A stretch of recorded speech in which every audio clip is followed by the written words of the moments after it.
Pai, através do poder que há no teu santo e poderoso nome, que eu peço ao Senhor, ó Pai, para que possas derramar glória, graça e unção sobre a vida do teu filho, ó Pai. Homem este que o Senhor preparou, Pai, para ser o ministro da tua palavra nesta noite, Senhor. Papai, viemos aqui não porque merecemos, e sim porque precisamos, não porque somos dignos, e sim porque carecemos, Senhor. Fala conosco nesta noite, Pai, e que tudo o que acontecer aqui seja para a glória e honra do teu santo e poderoso nome, Pai. É o que te pedimos e agradecemos em nome de Jesus. Amém.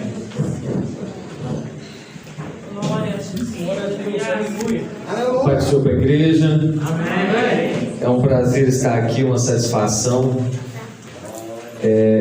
Estar uma vez mais, a gente já esteve aqui em outras ocasiões, e agora nós com o evangelista João Paulo, que Deus abençoe pelo convite, os demais irmãos, os irmãos que vieram, a gente contactou com os irmãos, o irmão Reto, Daniel, Rebeza, Jesus é bom. Quero fazer menção aqui do pastor Paulo, meu pastor, nos abençoou para estar aqui, nos liberou, e está ali minha esposa, mamãe Keila, irmã Sofia Vitória, amém? Deus abençoe. Irmãos, eu glorifico a Deus por essa campanha, porque é claro que não temos outro caminho a percorrer que nos traga estabilidade, certeza, uma luz que não seja a palavra de Deus. Lâmpada para os pés é a tua palavra e luz para o meu caminho. Além disso, a Bíblia diz, e esse foi o primeiro verso que o Espírito Santo colocou dentro do meu coração, 4:12 de Hebreus, porque a palavra de Deus é viva e eficaz, mais poderosa do que qualquer espada de 2 fios. Ela penetra na divisão da alma, espírito, juntas e medulas, e é apta para discernir pensamentos e intenções do coração. Ainda tomando mais uma referência sobre a palavra de Deus, 15:16 do livro de Jeremias, que diz: achando-se as suas palavras, logo as comi, e foram para mim gozo e contentamento do meu coração, porque pelo teu nome se me tenho chamado, ó Senhor Deus dos exércitos. Então eu louvo a Deus por essa igreja e pela iniciativa dessa campanha. Por quê? Porque atrai o coração dos irmãos o compromisso e a exposição à palavra de Deus. Nós vamos, respeitando o tema, mas sendo guiado por aquilo que o Espírito Santo nos levar nessa noite, estaremos lendo o texto base. Aliás, deixa eu ler a partir do verso de número 28, Isaías capítulo 40, a partir do verso de número 28, diz assim a palavra de Deus: não sabes, não ouvistes, o eterno Deus, o Senhor, o Criador dos confins da terra, nem se cansa, nem se fatiga, não há esquadrinhação do seu entendimento. Dá vigor ao cansado e multiplica as forças ao que não tem nenhum vigor. Os jovens se cansarão e se fatigarão, e os jovens certamente cairão.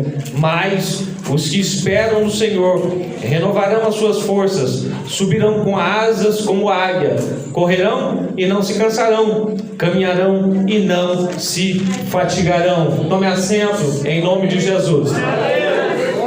Nós sabemos, e falando de forma abreviada, para aproveitarmos mais o contexto da pregação, nós sabemos que o livro do profeta Isaías, e Isaías é chamado o profeta messiânico, é um dos livros que mais aponta para a pessoa de Jesus.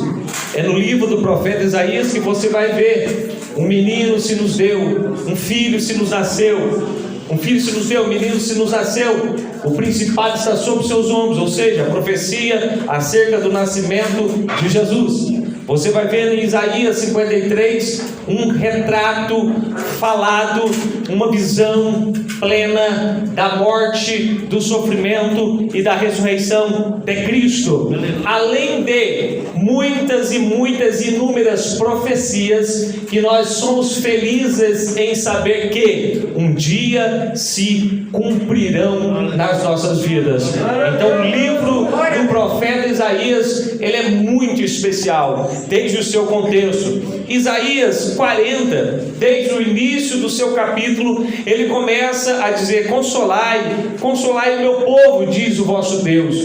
E dentro desse contexto, ele tem mais um apontamento para o Novo Testamento. Ou seja, é nesse livro de Isaías 40, no verso 3 especial, que diz: voz do que clama no deserto, preparai o caminho do Senhor, endireitai no ermo a vereda a vosso Deus.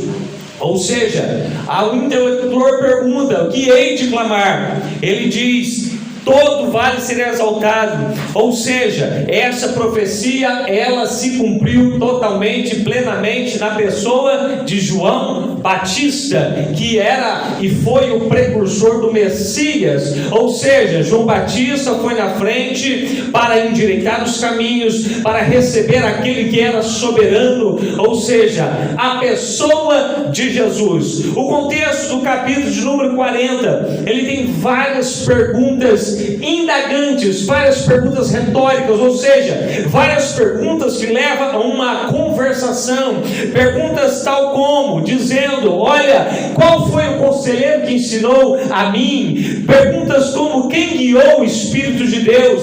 Sim, em Isaías capítulo 40 existe um comparativo entre os deuses de prata, de barro, de madeira, em relação ao grande Deus, ao Deus Todo-Poderoso. Essa cena é muito importante para esse contexto, porque alguns atribuem o capítulo 40 ao cenário de Senaqueribe quando atacou Jerusalém, mas a maioria dos teólogos, e eu vejo um cerne nisso, eu vejo uma lógica nisso, que Isaías capítulo 40, Isaías está profetizando, ainda que não tinha acontecido o cativeiro babilônico, ele está profetizando e proferindo que depois que Deus castigasse a nação de Israel, depois que Deus subjugasse eles ao cativeiro, ele ainda teria um consolo, eles ainda passariam por um renovo espiritual, eles ainda voltariam do cativeiro.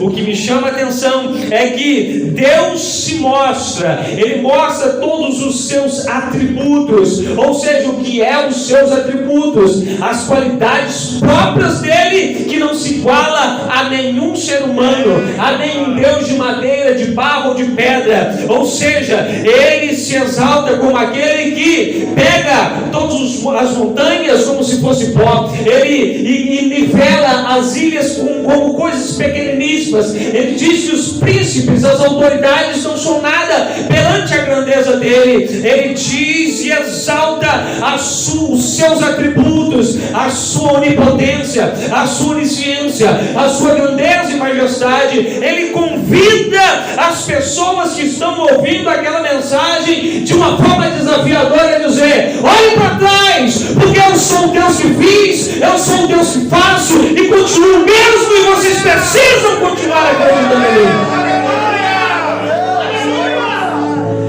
Então é isso. O contexto, ele diz coisas excelentes. Nem os melhores e maiores astrônomos da atualidade sabem o nome das estrelas. Eles colocam números, e os números são limitados. E Isaías 40 diz que o Senhor, Deus dos exércitos, ele chama a cada uma delas por nome. O teu Deus é grande. O teu Deus é grande. E ele se manifestou na pessoa de Jesus. E ele manifestou-se trazendo salvação.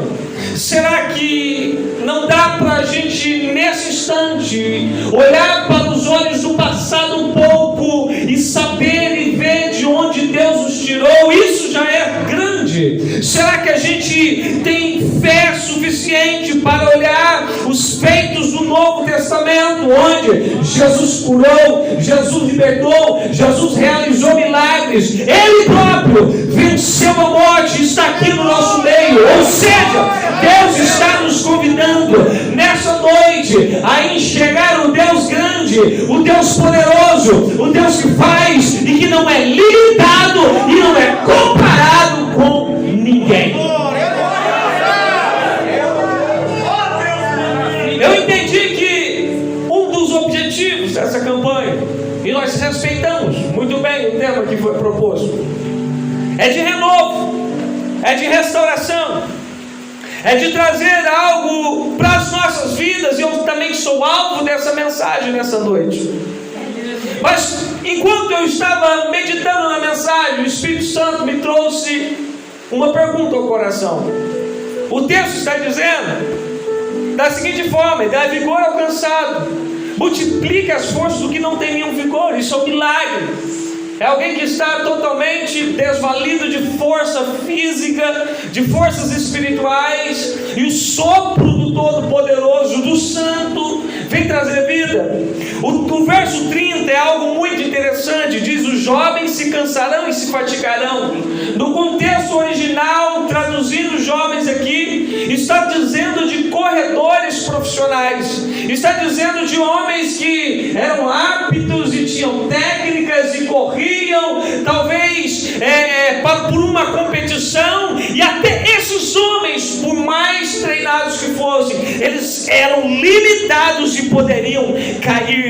E na sequência o verso 31 diz de quem realmente poderia se manter de pé, quem realmente poderia renovar as suas forças. E o texto aponta para quem? Para aqueles que esperam. A esperança não é algo que você viu ainda, segundo Paulo. A esperança que se vê não é esperança, porque como eu posso esperar algo que eu ainda estou vendo? Então a esperança é uma perspectiva firme e consciente e fortalecida pela fé que algo vai acontecer através da pessoa de Jesus na minha vida. Ele diz que o alvo do renovo, sim, são aqueles que esperam, são aqueles que confiam, são aqueles que não se precipitam naquilo que vão fazer, são aqueles que sabem o tempo certo de falar, são daqueles que confiam em oração, em lágrimas, sofrendo, chorando, mesmo independentemente do clima que está acontecendo.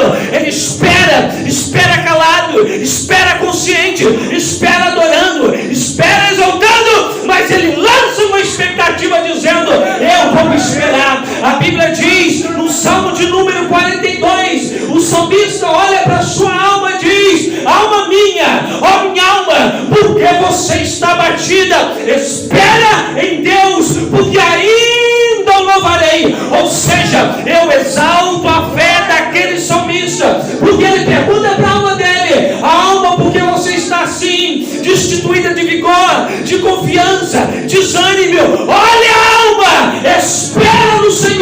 E ele mesmo profetizou sobre o futuro dele, dizendo: porque você ainda vai entrar no templo, vai adorar, vai voltar a tocar seus instrumentos, vai exaltar, e o nome do Deus Todo-Poderoso será glorificado.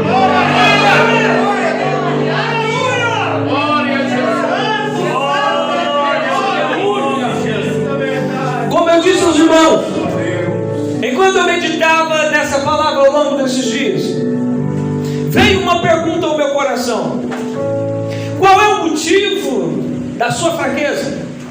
Porque o texto está dizendo de renovo, o texto está dizendo de vigor espiritual, o texto está dizendo de uma boa notícia que daria naquela época aos exilados um vigor para dizer assim: Deus não nos abandonou, Ele vai nos trazer de volta do cativeiro.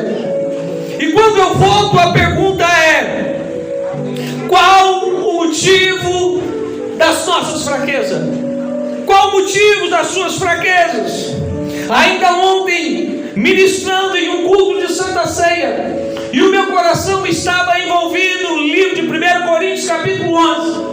E o livro de 1 Coríntios capítulo 11, ele descreve que algumas pessoas estavam enfraquecidas, algumas pessoas estavam doentes, algumas pessoas estavam espiritualmente mortas. E eu começo a entender e interpretar através dessa pergunta: qual é o motivo da sua fraqueza? Qual é o motivo da sua vida talvez está um pouco estagnada no sentido espiritual? E o texto de 1 Coríntios capítulo 11 diz: olha, Paulo começa a dizer sobre a Santa Ceia, ele começa a dizer: no que eu vou dizer, não elogio vocês, eu não louvo vocês, porque vocês se reúnem para pior, não para melhor, não esperam pelos outros. Sabe o que está acontecendo? Vocês não estão interpretando direito o corpo de Cristo, a santidade da Santa Ceia. Vocês não estão entendendo o que é ser igreja. Sabe o que está acontecendo? Por causa disso, há entre vós doentes e muitos que já dormem. Ou seja, o Espírito Santo, sim, ele tem total prazer de nos revigorar, de nos levantar, de nos dar asas como águia nessa noite. Mas ele traz um filtro ao nosso coração com a seguinte pergunta: qual é o motivo da sua fraqueza? Qual é o motivo do limite que tem colocado um ponto na sua frente? Qual é a razão que tem colocado os obstáculos diante de você? Não precisamos dizer que aquilo que mais enfraquece o homem em relação a Deus, aquilo que mais distancia o homem em relação a Deus, se chama pecado, se chama errar o alvo, se chama não andar conforme aquilo que Deus propôs para a sua vida. E nós não estamos falando aqui nessa noite apenas de ministério, nós não estamos falando aqui somente de pessoas que foram chamadas para pregar, para cantar ou para fazer algo específico para Deus.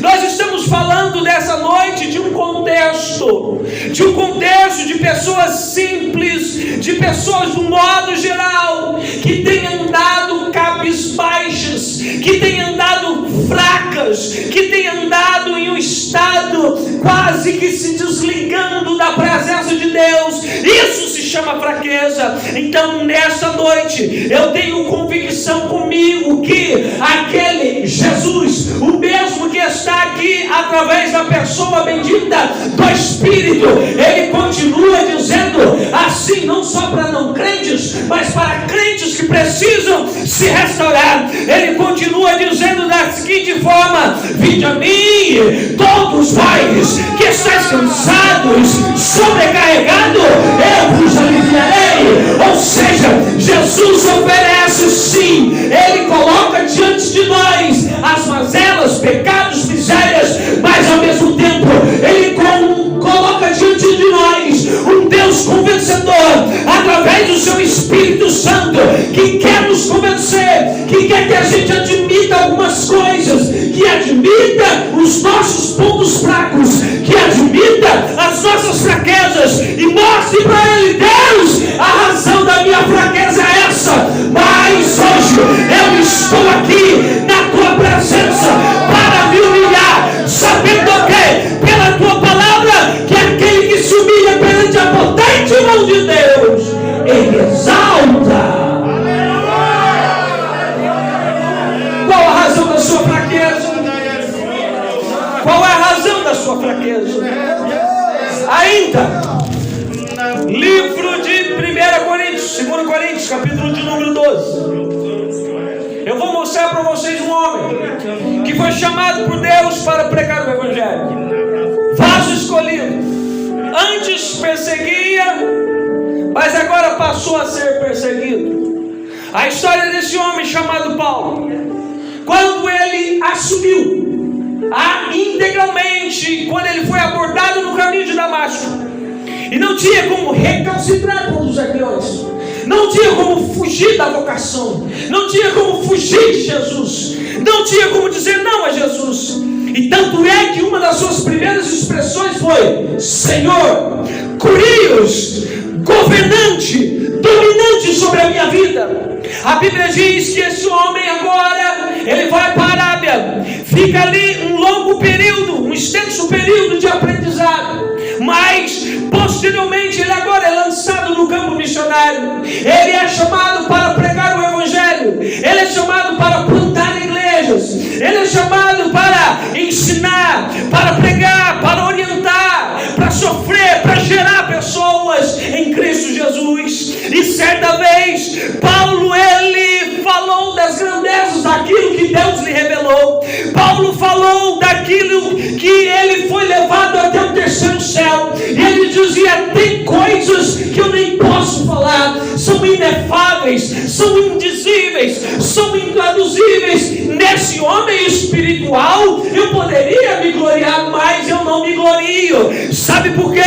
Porque no homem que sou fraco, limitado, humano, eu tenho algumas coisas para dizer, para que eu não exaltasse da minha grandeza espiritual. Sabe o que Deus fez? O verso 7 do capítulo de número 12 diz: e para que me não exaltasse pela excelência das revelações, ou seja, por aquilo que Deus tinha revelado, foi-me dado um espinho na carne, a saber, um mensageiro de Satanás, para me esbofetear, a fim de não me exaltar. Ou seja, ele está dizendo claro que ele tinha uma luta espiritual. Qual é o motivo da sua fraqueza? Ele estava dizendo que ele tinha travado uma luta espiritual, que ele precisava orar todos os dias, ele precisava clamar todos os dias. O texto prossegue dizendo: acerca da qual 3 vezes orei ao Senhor para que se desviasse de mim. Imagina Paulo, o texto tem muita especulação do que seria esse espinho, esse incômodo. Podia ser qualquer coisa, uma doença, um incômodo, e ele orava a Deus: Deus, tem misericórdia de mim, arranca esse incômodo, tira essa limitação, tira essa fraqueza. Sim, a Bíblia diz: e disse-me, a minha graça te basta, porque o meu poder se aperfeiçoa na fraqueza. De boa vontade, pois me gloriarei nas minhas fraquezas, para que em mim habite o poder de Cristo. Qual é o motivo nessa noite da sua fraqueza? O motivo do apóstolo Paulo era a luta incessante, mas não termina aqui. Sabe por quê? A conclusão dele, ter lançado em Deus, ter demonstrado em Deus todo o seu limite, toda a sua fraqueza, foi o seguinte: pelo que sinto prazer nas minhas fraquezas. Sabe quando você está limitado? Sabe quando você não sabe o que fazer, não tem resposta, não sabe o que vai ser amanhã, mas você lança a sua expectativa, a sua fraqueza no Deus de Isaías, no Deus que governa o globo, governa a terra, toma o céu sobre cortina, e você chega para ele dizendo: eu sou fraco. Sabe o que ele faz? A Bíblia diz que ele fortalece o nosso interior. Pelo que sinto prazer nas minhas fraquezas, nas injúrias, nas necessidades, nas perseguições, nas angústias. E é justamente isso que muitos de nós estamos atravessando: tempos de injúrias, tempos de necessidades, tempos de perseguições ideológicas, perseguições no mundo, angústia, por amor de Cristo, porque quando estou fraco, é então que eu sou forte. Entenda bem. Qual é o motivo da sua fraqueza? Qual é o motivo da sua fraqueza? Ainda, livro de Hebreus, nós temos alguém excelente, perfeito. Hoje ele é o nosso advogado. Filhinhos, não pequeis, mas se pecardes, tendes um advogado em Cristo Jesus, o Senhor. O 2,12 vai dizer que o seu sangue perdoa as nossas iniquidades. O seu sangue, além de nos justificar, de nos colocar inocente diante das acusações, claro, mediante um arrependimento sincero, uma mudança de mente e de atitude, ele vem ao nosso encontro e nos isenta das acusações de Satanás. O livro de Hebreus, no capítulo 4, ele vai dizer da seguinte forma: visto que temos um grande sumo sacerdote Qual era o papel do sumo sacerdote? Era fazer uma intercessão entre os homens no antigo pacto. Os homens vinham com seus sacrifícios, ou ele fazia um sacrifício pacífico, ou um sacrifício pelo pecado, pela culpa, o holocausto, ou oferta de manjares. Ele vinha até o sacerdote movia aquela oferta, o animal era trazido diante do sacerdote, o pecado daquela pessoa era coberto, ele ia para casa em paz.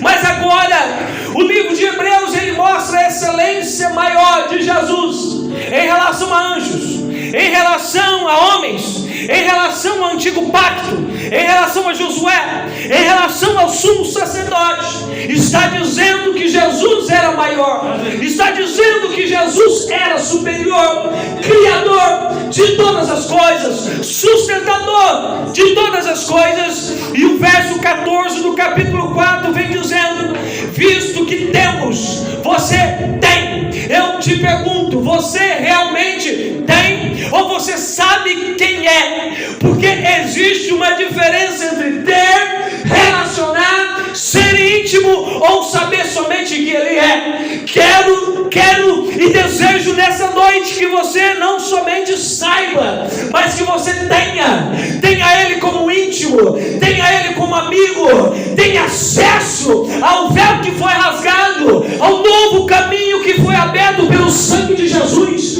Não adianta saber, irmão Arno, tem que ter proximidade, tem que ter intimidade, tem que fluir na voz a essência daquele que eu tenho em mim. Eu tenho um sumo sacerdote, diz a Bíblia, visto que temos um grande sumo sacerdote. Quem é Ele? É Jesus, o Filho de Deus, que penetrou nos céus, e diz assim: retenhamos firme a nossa confissão. Por onde começou a sua fé? De onde começou a sua fé? Ela começou de forma simples, no arrependimento de pecados, na mudança de vida, em andar com Jesus, em obedecer aos seus líderes, em estar na presença de Deus. Sim, retenhamos a nossa confissão, porque não temos um sumo sacerdote que não possa compadecer-se das nossas fraquezas. Qual é a sua fraqueza nessa noite? Nós não temos um sumo sacerdote que não possa se compadecer das nossas fraquezas,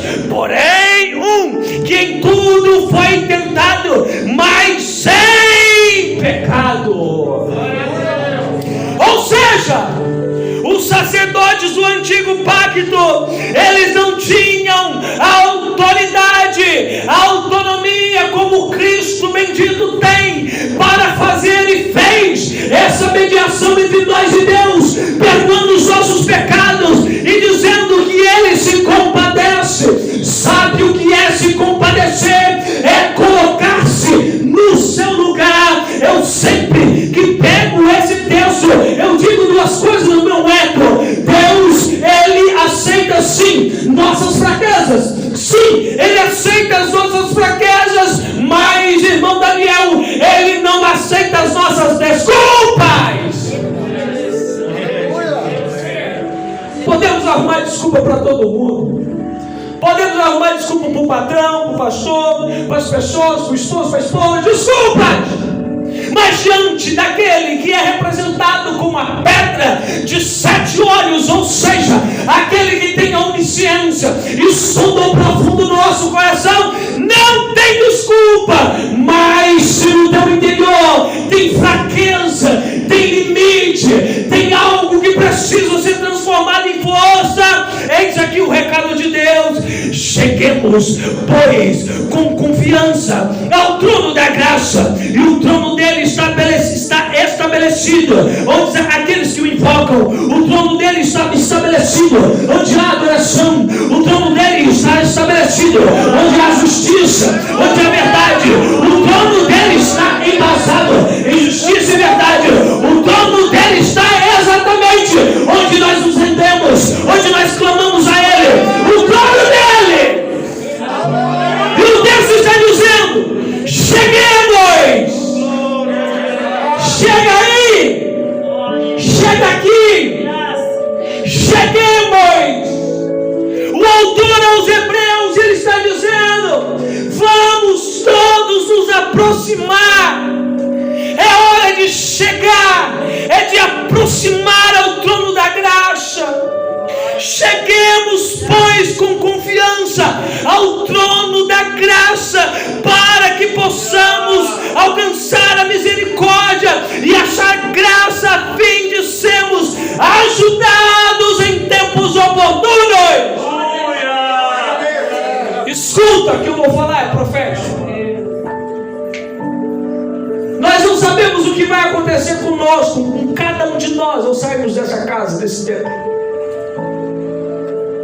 Nós temos que entender e de forma espiritual enxergar uma porta branca, resplandecente, e Deus me dá o nome dessa porta, dizendo: essa porta se chama oportunidade. Nós não viemos a esse templo aqui apenas passar algumas horas. Nós não viemos aqui apenas por uma troca com Jesus. Porque o que Ele quer de nós se chama, primeiro, implantar o reino dEle no nosso coração. O que Ele quer de nós primeiro, aquilo que Paulo falou: de tanta coisa que eu tenha passado, o que me importa é entrar no reino de Deus. O interesse por Jesus hoje na sua vida se chama salvação. Salvação significa livramento de um grande mal. Deus tem nos seus depósitos muitas bênçãos para derramar sobre essa igreja, sim. Mas a primeira coisa que Ele quer colocar no seu interior e no seu coração, e a primeira coisa que Ele quer arrancar de dentro de você, é o medo da morte espiritual. Ele quer arrancar de você o medo da morte espiritual. Sabe por quê?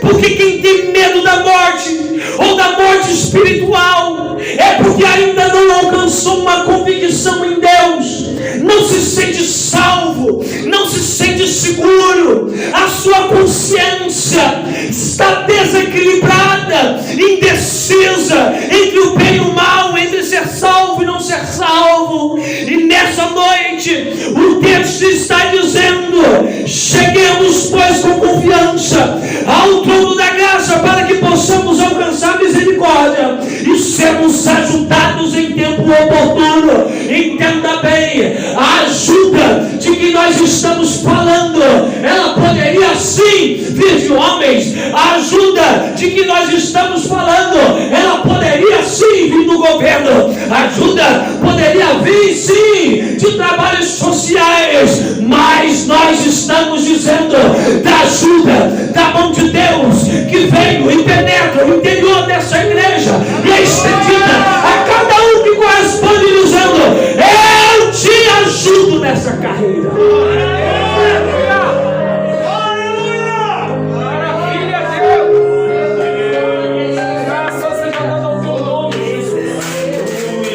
Louvado seja o nome de Jesus. Voltando ao tema.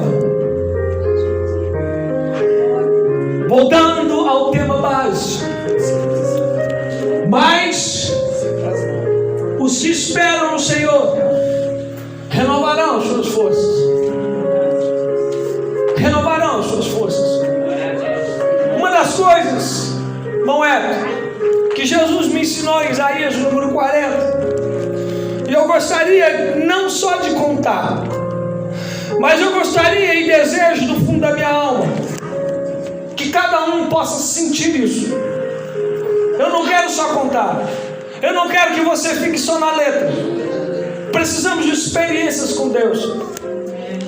Algo que Jesus me ensinou de uma forma tão profunda, Isaías 40 no seu final. O verso 28, ele começa dizendo assim, deixa eu localizar. Ele diz assim: não sabes, não entendes. É claro que nós não temos compreensão da dimensão desse Deus que nos chamou, mas nós podemos entregar sem medo a Ele, viu? Sem medo. Maravilha. Mas nós sabemos que Ele pode se revelar a nós. O que me chama a atenção no verso 28 é assim: não sabes, não ouviste o eterno Deus, O Senhor, o Criador dos confins da terra, não se cansa nem se fatiga. Grava isso: Deus não se cansa, Deus não se fatiga. Ninguém pode medir força com Deus. Os que tentam, seus braços são quebrados. Há tantos que falam contra Deus e hoje rendidos por uma doença que ameaça todos, sejam reis, sejam príncipes, sejam governos. Tanta gente que não consegue lutar contra um vírus.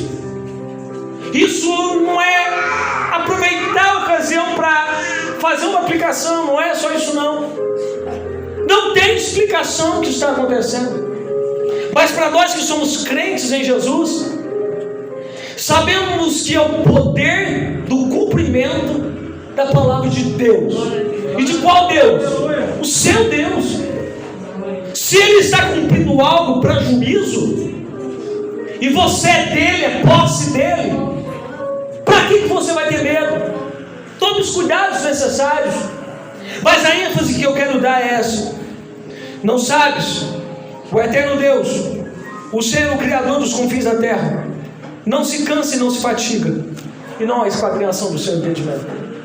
O que eu quero dizer é que esse Deus, que não se cansa e não se fatiga, Ele foi encarnado em um homem chamado Jesus.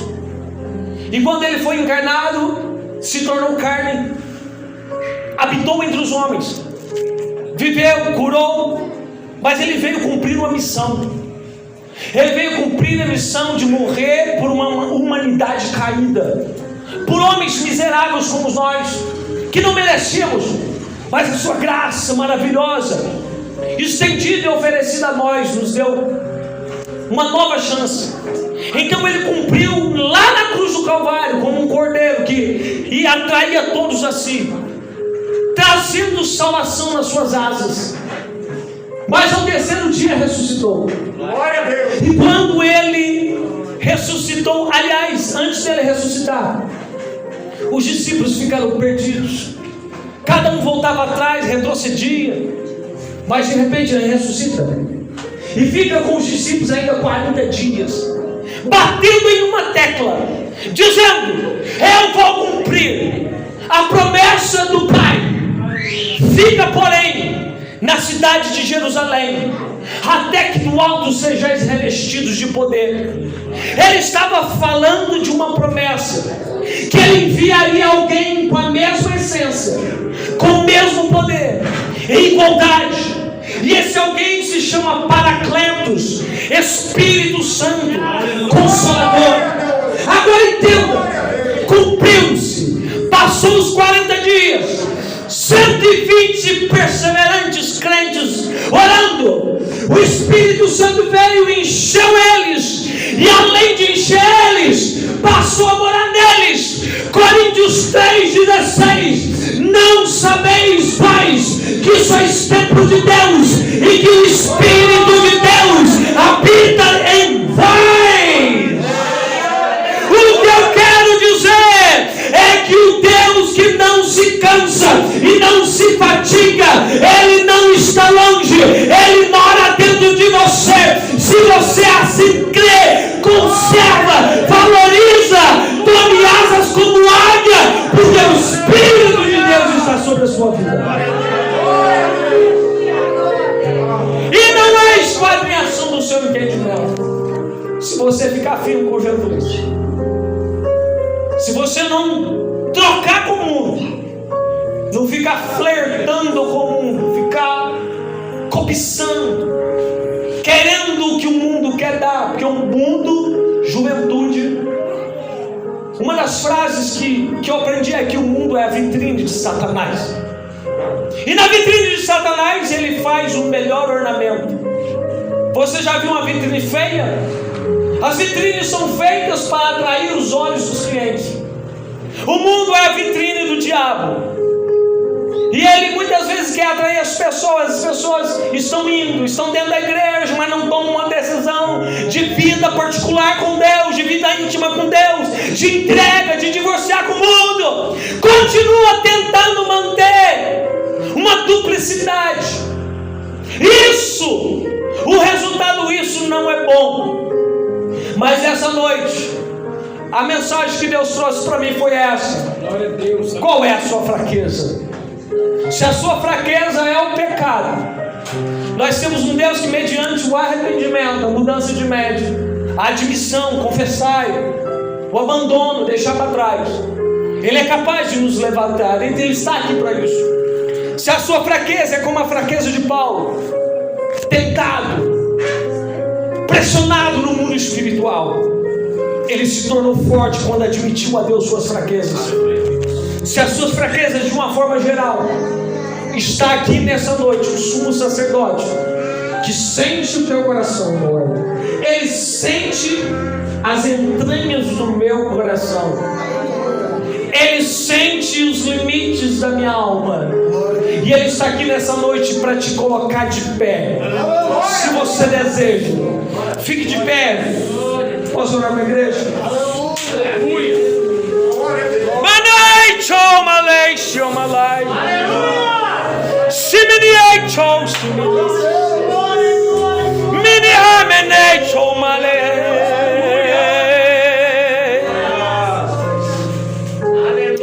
Senhor Deus e Pai, Pai de nosso Senhor e Salvador Jesus Cristo, o Senhor nos levou por caminhos que desconhecíamos. O Senhor é o revelador da Tua palavra, que traz inspiração, traz coordenação e aplicação. Não que temos mérito, porque aprendemos pela Tua palavra, que a excelência é aquilo que está dentro do vaso de barro. A excelência é o Teu Espírito. E eu tenho convicção que o Teu Espírito está aqui nessa noite. O Teu Espírito permanece aqui nessa noite. O Teu Espírito, Ele está andando no nosso meio e está pulsando em muitos corações. Nós não viemos aqui como acusador, porque não somos tal. Nós viemos aqui expor uma palavra que revela o coração das pessoas. A Tua palavra, mesmo que ela fosse lida, ela já estaria sendo valorizada e impactando as nossas vidas. Mas é tão bom quando o Teu Espírito nos ensina. E o Teu Espírito nessa noite teve o cuidado de falar aquilo que precisava ser falado aos corações que precisavam ouvir. A Tua palavra não anda sem direção. Ela é flecha no alvo. E tem corações nessa noite aqui que no mundo espiritual Satanás apontou para destruir, para fazer perder de vista, para aniquilar com a morte. O Senhor abriu diante de nós uma porta de oportunidade para a reconciliação. O Senhor mostrou para nós que existem fraquezas e fraquezas, mas que existem desculpas. E o Senhor está a fim de tratar hoje com as nossas fraquezas. Eu admito diante do Senhor que tem coisas em mim que precisam ser mudadas, melhoradas. E a Tua igreja, eu creio, no mesmo sentimento, no mesmo espírito, está admitindo, põe a mão no seu coração, está admitindo diante do Senhor que existem coisas que precisam ser mudadas. E não dá para esperar amanhã até 7 horas da manhã. Não dá para esperar. Existem decisões que no mundo espiritual devem ser radicais. Não importam a quem venham decepcionar no mundo físico, mas tomamos a decisão de ser cativos, de ficar aos Teus pés e pedir ao Senhor: renova as nossas vidas, renova para um avivamento, renova para a obediência, renova para o temor devido ao Teu nome. Renova, Senhor Deus, porque Tu és o Deus de toda bondade. E eu Te louvo nessa noite em nome de Jesus. Glória a Deus, aleluia. Ainda de pé, irmãos, a mensagem é bíblica. Nós somos crentes e não só carregamos a Bíblia, mas nós deixamos ela falar conosco, no nosso coração. Não existe crente sem Bíblia. Sem Bíblia não tem crente. É verdade, Deus. Ela é a palavra de Deus que revela Jesus, revela o homem. E nessa noite eu quero fazer um apelo. Eu quero saber se tem alguém aqui que entende na sua consciência, aqui, o Espírito Santo falando, que precisa hoje reconciliar. Talvez você está com inimizade contra Deus. Inimizade? Como assim? É o que Tiago falou. Não sabeis vós que amizade com o mundo é inimizade contra Deus? Ou seja, não é que Deus quer ser nosso inimigo, é que quando fazemos amizade com coisas, com o mundo, com ídolos, nós ficamos de mal com Deus. É verdade. Mas Ele, assim como amigos ou crianças que de repente se desentenderam e um chega e fala assim, estende a mão, olha, quer ficar de bem comigo? Jesus nessa noite está aqui.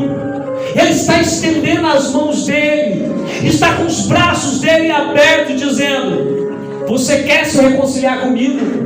Você quer deixar para trás coisas que te atrapalham, coisas que servem como grilhões, como algemas? Se você quer, a oportunidade está aqui. Não tenha vergonha de homens, porque você está na presença de um Deus. A opinião de homens importa pouco ou nada quando eu tenho no meu coração uma decisão firme, sem olhar para opiniões alheias. Está aberta a oportunidade, se alguém quer Jesus, aceitar ou reconciliar. Porque muitas vezes a gente está dentro da igreja, irmãos, mas não está tão bem como gostaria ou como deveria estar. Mas as portas estão abertas, está estendida a oportunidade. Entrego agora e passo o microfone. Evangelista João Paulo, que Deus abençoe, em nome de Jesus.